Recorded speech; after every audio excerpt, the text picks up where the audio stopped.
2026 தமிழகத்தின் முதலமைச்சராக இப்பொழுது விஜய் அவர் பதவியேற்க போறாரு. மக்களே, முன்பே சொன்ன மாதிரி தான் விசிக 2 எம்எல்ஏ வச்சிருந்தாங்க. அவங்களுடைய ஆதரவு எப்ப கிடைக்கும் அப்படின்னு தாவேக்கா இயங்கிட்டு இருந்தாங்க, எதிர்பார்த்துக்கிட்டு இருந்தாங்க. இன்று ஆதவ் அர்ஜுனா அவர்கள் விசிகாவுடைய அலுவலகத்துக்கே போய் அந்த ஆதரவு கடிதத்தை வாங்கிட்டு வந்துட்டாரு. ஓகே, ஆனால் எடுக்கப்பட்ட புகைப்படத்துல பாத்தீங்கன்னா வன்னியரசுடைய முகம் வாடி போயிருந்தது, கண்ணாடியும் கழட்டப்பட்டிருந்தது. என்ன காரணம்? டீடைலா பார்க்க போறோம் இந்த பதிவுல.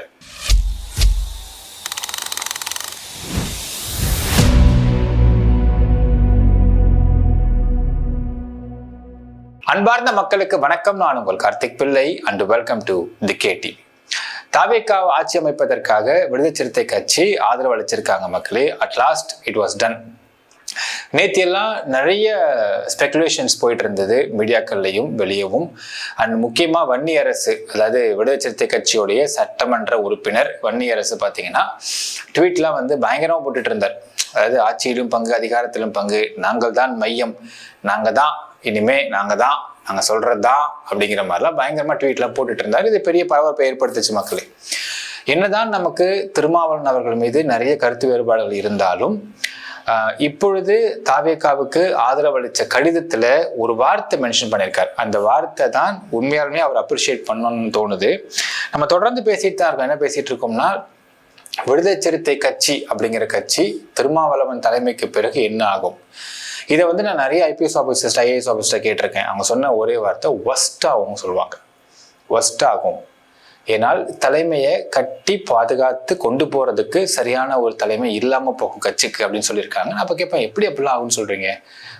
ஸ்பிளிட் ஆகாதா? உடையாதா? உடையும், பட் கட்சி ஒஸ்ட் ஆகும்னு சொல்லியிருக்காங்க. அப்பெல்லாம் யோசிச்சிருக்கேன், ஏன் கட்சி ஒஸ்ட் ஆகும்னு சொல்றாங்க அப்படின்னு சொல்லிட்டு. அதற்கு பிறகு கள்ளக்குறிச்சி கலவரம், அதுக்கு பிறகு வந்து நிறைய சம்பவங்கள் 2021 26 வரைக்கும் பார்த்தீங்கன்னா நிறைய தப்புகள் தமிழ்நாட்டில் திமுக ஆட்சி தப்புகள் நடந்ததற்கான மிக முக்கியமான காரணமா திருமாவளவனும் கம்யூனிஸ்ட் கட்சிகள் இருந்தாங்க அப்படிங்கிறது நம்ம நிறைய பேசியிருப்போம். இதை நம்ம தொடர்ந்து எக்ஸ்போஸ் பண்ணிட்டு இருந்திருக்கோம்.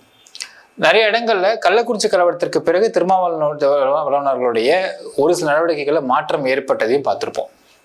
ஆனால் அவரு அமைதியா இருந்தாலும் அவன் கட்சியுடைய கேடர்ஸ், கழக தோழர்கள் வந்து அமைதியா இல்லை.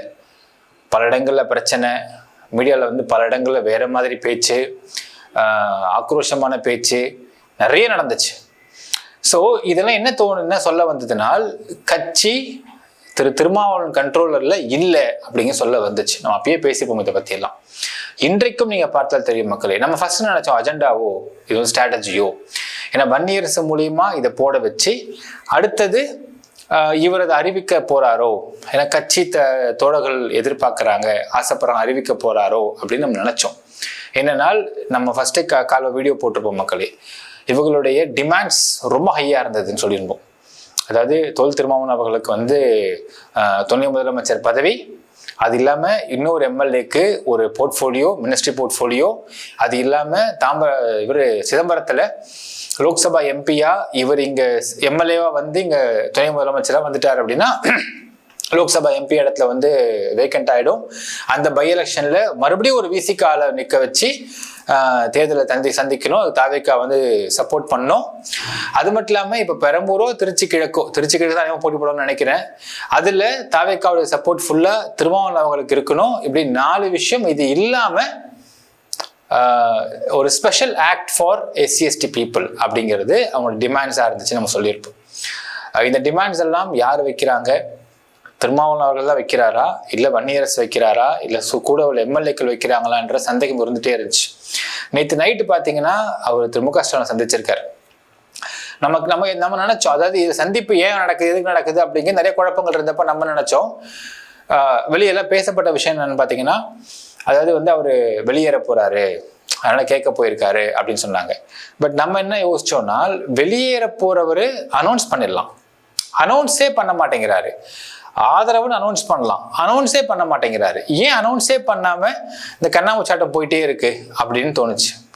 ஸோ என்னன்னு பார்த்தீங்கன்னா மக்களே, ஒரு விஷயம் இப்போ நம்ம புரிஞ்சுக்க முடியுதுன்னு பார்த்தீங்கன்னா, திருமாவளவன் அவர்களுக்கு விஜய் விமர்சிச்சிருக்கோம், இவனுடைய ஓட்டை விஜய் பிரிச்சிருக்காரு. இந்த எலெக்ஷன் வந்து கிட்டத்தட்ட தலித் சமூகத்து ஓட்ட நிறையவே விஜய் பிரித்து கொண்டு போயிட்டாரு. விஜயை பல மேடைகளில் விமர்சிச்சிருக்கோம். திமுகவுக்கு எதிரான ஒரு அணி தான் விஜய் அணி. இன்னைக்கு சந்தர்ப்பவாதத்தால கூட்டணி கூப்பிடுறாங்க. இதை கரெக்டா புரிஞ்சுக்கிட்டு லெப்டிஸ்ட் பார்த்தீங்கன்னா வெளியிருந்து ஆதரவு அப்படின்ட்டாங்க. நேத்தி வரைக்கும் IUML அவங்க வந்து ஆதரவு கொடுக்குறேன்னு கொடுக்க மாட்டேன்னு சொன்னாங்க. இன்னைக்கு CV சண்முகம் அவர்கள், அதிமுக CV சண்முகம் அவர்களும் வேலுமணி அவர்களும் பிளஸ் வந்து இன்னொருத்தவரும் வந்து வராங்க, இங்க வந்து தாவேக்காட்ட பேச வராங்கன்னு தெரிஞ்சதுமே இப்போ நம்ம 2 minutes முன்னாடி பார்த்தீங்கன்னா IUML வெளியிருந்து ஆதரவுன்ட்டாங்க. இப்போ இன்னொரு விஷயம், விடுதலை சிறுத்தை கட்சி திமுக கூட்டணியிலே தொடர்ந்துகிட்டு ஆதரவு மட்டும் கொடுக்குதா அப்படிங்கறது மட்டும் வெளியாகாம இருக்கு. ஆனா என்ன சொல்லிட்டாங்கன்னா, we are giving an unconditional, அதாவது I request your excellence to kindly take on record our unconditional support ன்னு லெட்டர்ல கொடுத்துட்டாரு. ஸோ எந்த ஒரு நிபந்தனையும் வைக்கப்படவில்லை. இதுதான் திரு வன்னியரசு அவர்களுக்கு விடுதலை சிறுத்தை கட்சியுடைய சட்டமன்ற உறுப்பினர் வன்னியரசு அவர்களுடைய முகம் வாடி போனதுக்கான காரணமாக நமக்கு தெரிகிறது மக்களே. அதாவது நம்ம சொன்ன மக்களே, விடுதலை சிறுத்தை கட்சியை வளர்ப்பதற்காக திரு திருமாவளவன் அவர்கள் வந்து நிறைய தப்பு சின்ன வயசுல பண்ணிட்டார். நம்ம நிறைய கோட் பண்ணியிருக்கோம். இந்த கட்சியை வளர்ப்பதற்காக ஆரம்பத்துல இருந்த பல கேடட்ஸ், பல தோழர்கள் வந்து நம்மகிட்ட சொன்ன விஷயம், நாங்க என்னவோ நினைச்சோங்க, திருமாவளவன் அவர்கள் மாதிரி படிச்சு ஸ்காலர்ஸா வர்றதுக்காக மட்டும்தான் இந்த கட்சியை வளர்த்து கொண்டு போனோம். ஆனா இன்னைக்கு இவருக்கு சுத்தி ஒரு பேட்டர்ன் போட்டுக்கிட்டாரு, ஒரு லாபி வச்சுக்கிட்டாரு. அந்த லாபி சொல்றதா அவர் கேட்கிறாரு. அவங்க முழுக்க கட்ட பஞ்சாயத்து தான் பண்றாங்க அப்படின்னு நிறைய குற்றச்சாட்டு வச்சிருந்தாங்க நம்ம கிட்ட. நம்ம எல்லாத்தையும் பகிர்ந்திருப்போம் மக்கள்கிட்ட.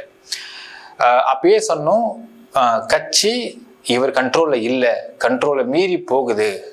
அது இரண்டாம் நிலையில் இருக்கக்கூடிய தலைவர்கள் கண்ட்ரோல்ல அது போக ஆரம்பிக்குது, சொல்றதை கேட்க மாட்டேன்றாங்க. நம்ம நிறைய சொல்லியிருந்தோம். அது எல்லாமே இந்த கடந்த 2 நாள்ல வெட்ட வெளிச்சமா ஆச்சுன்றதை பார்க்க முடிஞ்சது. ஒரு தலைவர் அவர்கள், ஒரு கட்சியின் தலைவர் அவர்கள் வந்து தன் முடிவை சொல்றதுக்கு முன்னாடியே திரு வன்னியரசு அவர்கள் ட்வீட் அடிச்சு தள்ளுறாரு. இது என்ன மாதிரியான செயல்முறை? ஆரம்பத்திலிருந்து அப்படிதான் பண்ணிட்டு இருப்பாரு. ஒரு முறையெல்லாம் வன்னியரசு அவர்களை வந்து இவரு திருமாவளவன் அவர்களை வந்து திட்டியே வந்து ஒரு அறிக்கை விட்டுருக்காரு.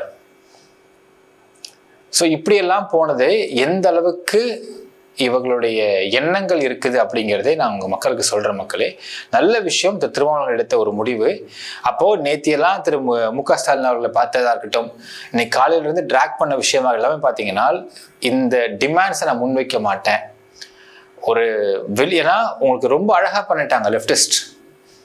நாங்க வந்து கூட்டணியிலிருந்து பிரிய மாட்டோம், கூட்டணி தான் இருப்போம், ஆனா எங்க சப்போர்ட்டை மட்டும் நாங்க கொடுத்துக்கிறோம், வெளியே இருந்து அப்படின்னு ஆதரவு கொடுக்கணும்னு சொல்லிட்டாங்க. அதே மாதிரி இதுவுமே வந்து ஒரு சப்போர்ட்டை மட்டும் கொடுக்க போறான்ற மாதிரி தான் இவருடைய லெட்டர் காட்டுது.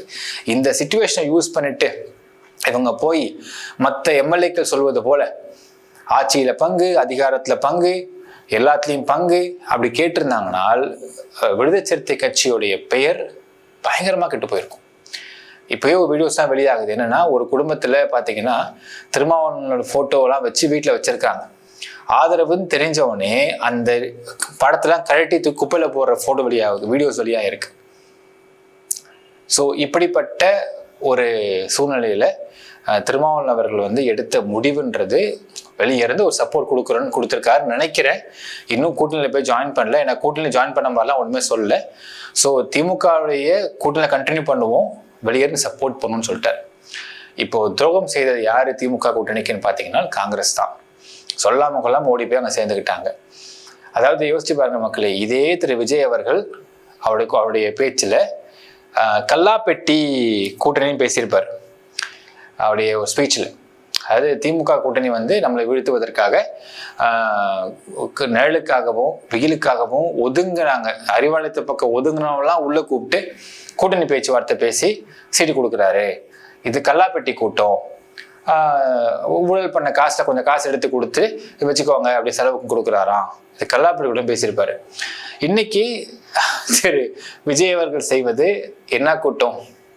கல்லாப்பெட்டி கூட்டமா, கல்லாப்பெட்டி கூட்டணியா, இல்லை கசமுசா கூட்டணியா அப்படிங்கிறத நான் மக்கள் அனுமானத்துக்கே விட்டுறேன். அதில் இன்னொரு விஷயம் சொல்ல விரும்புகிறேன். அதாவது ஒரு சர்வே எடுக்கப்பட்டு கொண்டு இருக்கின்றது. சர்வேல 19 வயதிலிருந்து 36-37 வயது வரைக்கும் உள்ள நபர்கள் தான் மெயின் ஃபோக்கஸா தாவேக்காவுக்கு ஓட்டு போடப்பட்டிருக்கிறார்கள். சரி, இப்போ இவங்க ஓட்டு மட்டும் வச்சு ஜெயிச்சிருக்க முடியுமான்னு கேட்டால் கிடையாது. கிட்டத்தட்ட ஒரு 20-30% பார்த்தீங்கன்னா வயசானவங்க அபவ் 40 to 70 வரைக்கும் ஓட்டு போட்டிருக்கிறாங்க. இப்போ நான் இங்கே சில பேர்கிட்ட பேசியிருந்தப்ப சொன்ன வார்த்தை, ஒரு செக்யூரிட்டி ஆஃபீஸர் சொல்கிறார். அவர், சார் நான் பரம்பரை காங்கிரஸ்காரன் சார், நான் காங்கிரஸ் தான் ஓட்டு போடுவேன். ஆனால் இன்னைக்கு என்னோட பேத்திங்க வீட்டில் ப்ரெஷர் பண்ணியிருக்காங்க. என் பேத்திக்கு ஓட்டு போகிற வயசு கிடையாது, 12 வயசு. என் பேத்தி, என் பேரனுக்கு 15 வயசு. என் பேரன் 2 பேரும் ப்ரெஷர் பண்ணி என் மகள், என் மருமகள், என் மனைவி 5 ஓட்டும் தாவேக்காவுக்கு போட வைக்கிறாங்க சார் விஜய்க்கு அப்படின்னாரு. இந்த மாதிரி பல இடங்கள்ல நீங்க விஜய்க்கு ஓட்டு போடுங்கன்னு ப்ரெஷர் பண்ணியிருக்கிறாங்க. சின்ன பசங்க, சின்ன குழந்தைங்க, between the age of 8 to 17 வரைக்கும். அது நம்ம கான்ஸ்டியூஷன் ஆஃப் இந்தியாவில் ஏன் 18 வயசுக்கு மேலே ஓட்டு போடணும் அப்படின்னு சொல்றாங்கன்னா, 18 வயசுக்கு மேலே நீ போகும்பொழுது தான் வாட் இஸ் பாலிடிக்ஸு, பட்ஜெட்னா என்ன யோசிச்சு பாருங்க மக்களே. ஒரு பெண் தன் கூந்தல்ல பூ வச்சுக்கிட்டு போறாங்க, பூ வாங்குறாங்க. மல்லிப்பூலாம் 1 முழம் 30 ரூபா. ஒரு முழம் பூ வாங்கி தள்ள வச்சுட்டு போனா அது அடிக்கிற வெயில 2 மணி நேரத்துக்கு வாடி போயிடுது. 1 முழம் பூ வாங்கி வச்சுட்டு போகிறதுக்கு வசதி உள்ள பெண்ணால அவங்களுடைய பிரயாணத்துக்கு பஸ்ல டிக்கெட் வாங்கிட்டு போக முடியாதா? அது கஷ்டமான விஷயமா? கண்டிப்பா முடியும். ஸோ ஒரு கட்சி இலவசங்கள் கொடுக்குது, பஸ்ஸை ஃப்ரீயாக கொடுக்குது, லேப்டாப்பை கொடுக்குது, உங்களுக்கு சிலிண்டர் கொடுக்குது, காசு கொடுக்குது அப்படின்னா இது என்ன மாதிரியான வளர்ச்சி, என்ன மாதிரியான கட்சி, இது என்ன நம்மகிட்ட எதிர்பார்க்குது, எப்படி எதிர்பார்க்குது, இது நம்ம போட்டால் என்ன ஆகுன்ற எல்லா விஷயத்தையும் அனலைஸ் பண்ணுறதுக்குன்னு ஒரு மெச்சூரிட்டி லெவல் வேணுன்றதுனால தான் 18 வயசுக்கு மேலே உள்ளவங்க தான் ஓட்டு போகணும்னு சொல்கிறாங்க. அதுக்கு பேசாமல் குழந்தைக்கெல்லாம் ஓட்டு கொடுத்துட்டு போயிடலாமே. அந்த சிந்திக்கிற திறமையும், அந்த சிந்திக்கிற திறனும், அறிவும், அனலைஸ் பண்ற திறனும் இருக்காதுன்றதுனாலதான் 18 இயர்ஸ்ன்னு நம்மளுடைய கான்ஸ்டியூஷன்ல ஒரு வரையறுக்கப்பட்டிருக்கு. இதான் லிமிட், இங்க இருந்தா நீங்க மேஜரு ஓட்டு போடுங்கன்றாங்க. அப்போ நம்ம இன்னொன்னு சொல்லுவோம் மக்களே, அதாவது பெத்தவங்க பேச்சை கேட்ட கடைசி ஜென்ரேஷனும் நாங்க தான், இந்த 90s கிட்ஸ்லாம். பிள்ளைங்க பேச்சை கேட்க ஆரம்பிக்கிற ஃபர்ஸ்ட் ஜென்ரேஷனும் நாங்கள் தான் சொல்லுவாங்க 90s கிட்ஸ். இது எந்த அளவுக்கு எக்ஸ்டெண்டாக போயிடுச்சு. அதாவது இந்த வார்த்தை நான் எப்படி புரிஞ்சுக்கிட்டேன் இது வரைக்கும் பார்த்தீங்கன்னா, இப்போ நாங்களாம் ஒரு படிக்கணும் ஆசைப்பட்டோம் அப்படின்னா வீட்டில் விட மாட்டாங்க. இதான் படிக்கணும், இது செய்ய ஆசைப்படுறேன், கேட்க கூட முடியாது. அந்த கேட்குற உரிமையும் எனக்கு கிடையாது. பெற்றவங்க அடிப்பாங்க பயங்கரமா. நிறைய அடி வாங்கினவங்க 90s கிட்ஸ் ரொம்ப அதிகமாக இருப்பாங்க. ஸோ இதுதான் போல, இந்த வார்த்தைக்கு அர்த்தம் இதான் போல. அப்போ இனிமே பிள்ளைங்களை அடிக்கூடாதுன்னு நினைச்சு 90s கிட்ஸ் வளர்க்குறாங்க குழந்தைங்கள. பிள்ளைங்க என்ன ஆசைப்படுதோ அதை வாங்கி கொடுத்து வளர்க்குறாங்க அப்படின்னு நினைச்சுக்கிட்டு இருந்தேன். ஆனா இந்த எலெக்ஷன் என்ன தெரிஞ்சதுன்னு தெரியுமா பார்த்தீங்களா? பிள்ளைங்க யாருக்கு ஓட்டு போட சொல்லுதோ அவங்களுக்கு ஓட்டு போட்டு வந்திருக்கிறாங்க இவங்கெல்லாம். அப்போ இது எந்த அளவுக்கான ஒரு மோசமான இம்பாக்டை கொடுக்க போகுது அப்படிங்கிறத இனிமேல் தான் தமிழக மக்கள் பார்க்க போறாங்க. அதாவது குதிரை பேரம், இப்போ டிடிவி தினகரன் அவர்களுடைய கேஸ் ஒன்று போயிட்டு இருக்கு. குதிரை பேரம் பண்ணிட்டாங்க அவருடைய காமராஜ் அப்படிங்கிறவருடைய எம்எல்ஏ அப்படின்னு. அது நம்ம தனியாக பேசலாம் மக்கள், இதில் மிக்ஸ் பண்ண விரும்பல நான். ஏன்னா அது இன்னும் கேஸ் இன்வெஸ்டிகேஷன் சூப்பராக இருக்கும், நம்ம தனியாக பேசுவோம் அந்த வீடியோ. அந்த வீடியோ எடுத்தது யாரு, எப்படி எடுத்தாங்க, இதெல்லாம் நம்ம தனியாக ஒரு வீடியோ பேசலாம். இப்படி ஒரு பேரத்தை பேசி இப்படி ஒரு புல் பண்ணி, அதாவது இவரு சொல்றாரு, விஜய் சொல்றாரு, எனக்கு தமிழ் தேசியமும் திராவிடமும் 2 கண்கள் அப்படின்னாரு. தமிழ் தேசியத்தை நீங்க ஆதரிக்கிறீங்கன்னா காங்கிரஸ் நீங்க எப்படிங்க ஆதரிப்பீங்க? ஃபர்ஸ்ட் அதுதான். ஊழலற்ற ஆட்சி கொடுக்க போறேன் அப்படிங்கிறாரு. 2G ஸ்பெக்ட்ரம்ல யாருங்க மிக முக்கியமான மாட்டின அக்யூஸ்டு? காங்கிரஸ் இல்லையா? இப்படியே மடிக்கிட்டே போலாம் மக்களே. சொல்ல போனா இப்ப இவங்களெல்லாம் கூட்டணி ஆட்சி வைக்கிறாங்க. அதாவது கல்லாப்பெட்டி கூட்டணின்னாரு திமுகவை. அஃப்கோர்ஸ் 2G ஸ்பெக்ட்ரம்ல திமுகவும் மிக முக்கியமான ஒரு அக்யூஸ் பண்ணப்பட்டவங்க. அதுல மிக முக்கியமா இருக்கிறது காங்கிரஸ் தானே, அவன் இல்லாம இல்லை இல்லையா அப்படின்றத பார்க்கணும். ஸோ இப்படி நமக்கு அடுக்கிட்டே போலாம் அந்த விஷயங்களை. இப்படி இருக்கும் தருவாயில் ஒரு காங்கிரஸ் கட்சிக்காரங்க மேல ஊழலே கிடையாதா? ஊழல் ஆட்சி கொடுக்கறாரு, அது பெண்களுக்கு பாதுகாப்பு, இலவசங்கள் பல அள்ளி கொடுக்குறேன்னு சொன்னாரு. இதெல்லாம் இவர் சொல்ற இந்த கசமுசா கூட்டணியை வச்சு கொடுக்க போறாரு அப்படிங்கிறது தான் நாம் இங்க புரிந்து கொள்ள வேண்டிய விஷயமாக இருக்கிறது. எப்படி கொடுக்க போறாரு அப்படிங்கிறதை பார்க்கத்தான் போகிறோம் மக்களே. நான் நாளைக்கு டெட்லைன் அவருக்கு ஆக்சுவலா நாளை வரைக்கும் ஆட்சி அமைக்கல அப்படின்னா இது வேற மாதிரி எழுதிட்டு போயிடுவாரு கவர்னர் அவர்கள். ஸோ இன்னைக்கு போயிருக்காரு கவர்னரை பார்க்க. இது இப்போ என்னன்னா இங்க ஒரு செக் பாயிண்ட் இருக்கு. டிடிவி தினகரன் அவர்களுடைய அந்த காமராஜ் அப்படிங்கிற எம்எல்ஏ இந்த மாதிரி குதிரை பேரம் பேசப்பட்டிருக்கு, இது இன்வெஸ்டிகேஷன்ல இருக்கு அப்படின்னு சப்போஸ் அவர் செக் வச்சாருனால் வைக்கிறதுக்கு வாய்ப்பு இருக்கு. செக் வைக்கல அப்படின்னா சரி ஆட்சி அமைக்க வாங்க கூப்பிடுறதுக்கு வாய்ப்பு இருக்கு. என்ன பண்ண போறாருன்றது கவன கையில தான் இருக்கு மக்களே. ஆனால் ஒரு விஷயம் இங்க ரொம்ப தெளிவா என்ன இருக்குன்னு பாத்தீங்கன்னா, யோசிக்கவே தெரியாத சின்ன குழந்தைங்க சொல்றபடி கேட்டு யோசிக்க கூடியவர்கள் ஓட்டு போட்டிருக்கிறாங்க விஜய்க்கு. யோசிக்க கூடியவர்கள் இந்த இன்ஸ்டாகிராம்ல வரக்கூடிய ரீல்ஸை மட்டும் நம்பிட்டு ஓட்டு போட்டிருக்காங்க. ஒரு ரீல்ஸ் பார்க்குறேன், என் குழந்தை ஐசியூல அட்மிட் ஆயிருக்கு, நான் அதை கூட விட்டுட்டு விஜய் அண்ணாவை பார்க்க இங்கே வந்திருக்கேன், எனக்கு அதுதான் முக்கியம், ஏன்னா அவரை பார்த்தாலே போதும் அப்படின்னு ஒரு லேடி பேசுறாங்க. இதுல 99% உண்மை இருக்கிறதா நமக்கு தெரியல. அப்போ இது எல்லாமே கண்டென்ட்டுக்காக மேக் பண்ணி ஒருத்தவங்க போட்டிருக்காங்க. ஒரு கிட்டத்தட்ட ஒரு 13,000 சில்ட்ர வாட்ஸ்அப் குரூப்ஸ் கம்யூனிட்டிஸ் மெயின்டைன் பண்ணப்பட்டிருக்கு. இதுவும் தனியாக நான் வீடியோ பேசுகிறேன் மக்களே, அதை கலெக்ட் பண்ணுறேன், தனியாக வீடியோ பேசுகிறேன். ஸோ இப்படி இருக்கையில் இந்த மாதிரியான ஒரு கண்டென்ட்ஸை மேக் பண்ணி, சின்ன குழந்தை பேசுகிற மாதிரி கண்டென்ட்ஸை மேக் பண்ணி, இப்படியெல்லாம் கண்டென்ட்ஸை மேக் பண்ணி ஒரு கார்பரேட்டாக ஒரு ஆளை உட்கார வச்சுருக்காங்க தமிழ்நாட்டில். Thiru former justice of supreme court Markandey Katju அவர்கள் சொல்றாரு, தமிழ்நாட்டு மக்கள்லாம் ஒரு தலையில ஒண்ணுமே இல்லாத ஒருத்தவன சிஎம் ஆக்கி வச்சிருக்கிறீங்கயா, இனிமே என்ன ஆக போறீங்க நீங்கன்றத பாருங்க அப்படின்னு அவர் ஒரு அறிக்கை விட்டிருக்காரு. So this is not a simple statement, it's a very strong statement. இந்த ஸ்ட்ராங் ஸ்டேட்மெண்ட் எப்படி உண்மையாக போகுது அப்படிங்கிறத நீங்கள் பார்க்க போகிறீர்கள் மக்களே. தமிழ்நாட்டில் எல்லாரும் போயிட்டு, அதாவது இவங்கெல்லாம் போயிட்டு ஒரு ஸ்ட்ராங் லீடர் வேணும், தலைவன் வேணும் கேட்குறாங்க பாருங்களேன். இங்க தலைவன் எங்கேருந்து இங்கே உருவாக முடியும்? அவுட் ஆஃப் திஸ் டம் சொசைட்டி. இங்கே இருக்க சொசைட்டியே கரப்டாகவும் கேவலமாகவும் இதுக்கு கண்டமெண்டராக இருக்கு அப்படின்னா அங்கேருந்து நல்லவன் அப்படிங்க வெளியே வர முடியும்? அவனும் அப்படி தானே இருக்க போகிறான். ஸோ இங்கே மக்கள் மாறாமல் இங்கே தலைவர்கள் மேலே வரவும் முடியாது, நல்லவன் வெளியே வரவும் முடியாது. அது சொல்கிறாங்க, அதாவது இந்த ஜனநாயகத்தையே ஒருத்தர் கொஷின் மார்க் ஆக்கியிருக்காரு. என்னன்னா, ஓட்டு போட்டு தேர்ந்தெடுக்கிற இந்த ஒரு சமூகம் அப்படிங்கிறது என்றைக்குமே ஒரு அறிவு சார்ந்த சமூகத்தை தேர்ந்தெடுக்காது, அறிவு சார்ந்த நபரை தேர்ந்தெடுக்காது, கவர்ச்சியான நபர் தான் தேர்ந்தெடுக்கும். ஸோ இந்த உள்ள சமூகம் ஓட்டு போட்டு தேர்ந்தெடுப்பது அப்படிங்கிறத கவர்ச்சியைத்தான் பார்க்குமே தவிர ஒரு அறிவு சார்ந்த மக்களை பார்க்காது. அப்போ அறிவு சார்ந்த சமூகம் இது கிடையாது அப்படின்னே அவர் சொல்லியிருக்காரு. ஜனநாயகத்தை கொஷின் மார்க் ஆக்கியிருக்காரு. இப்போ இது எல்லாமே நம்ம படித்த விஷயங்கள் எல்லாம் நடைமுறையில் நடக்கும் பொழுது கேலிக்கூத்தா இருக்கின்றதை பார்க்க முடிகின்றது. என்ன நினைக்கிறீங்க? கமெண்ட்ல மென்ஷன் பண்ணுங்க மக்களே. நன்றி, வணக்கம்.